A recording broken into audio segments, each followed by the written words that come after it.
كتاب الله دستوري وخير الخلق أسوتنا في سنته انجلى نوري.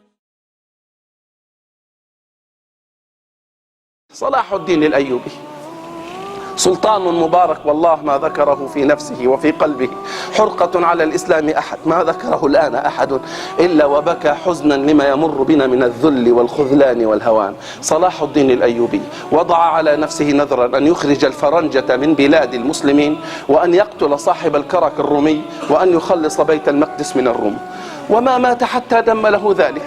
القاضي الفاضل في كتابه عيون الروضتين قال: كتب له شاب من الأسرى في بيت المقدس رقعة فيها: يا أيها الملك الذي لمعالم الصلبان نكس، جاءت إليك ظلامة تسعى من البيت المقدس، كل المساجد طهرت وأنا على شرفي منجس. وكتب في آخرها: نشتاق لنسمع الأذان من الأقصى، نشتاق لنسمع الأذان من الأقصى. بكى صلاح الدين حتى بل الرقعة، وأسس من ساعته وجعل أولى مهامه بيت المقدس، وانطلق سنة 83 و500 للهجرة. وجد بيت المقدس فيه ما يزيد عن 60,000 رومي، كلهم يرى أن يموت أهون عليه من أن يسلم الأقصى. بدأ القتال، غنت سيوف المسلمين ورماحهم في معارك تلو المعارك، واستمر الحصار حتى علم الروم أنهم يذلون لصلاح، فصالحهم ودخل وفتح بيت المقدس صلحا لا عنوة لأسباب مذكورة في التاريخ. لما دخل المسلمون الأقصى وجدوا بيت الله الأقصى مشغولا بالخنازير، مهانا بالصلبان والخنازير. الناحية الغربية فيها المراحيض رائحة النتن، والمحراب مشغول بالقذر والأوساخ. بكى المسلمون وشرعوا في تنظيف المسجد وحيطانه وكسر الصلبان بماء الورد والمسك وأطيب الطيب. كانوا يغسلون جدران الحيطان بماء عيونهم وهم يبكون حزنا وفرحا.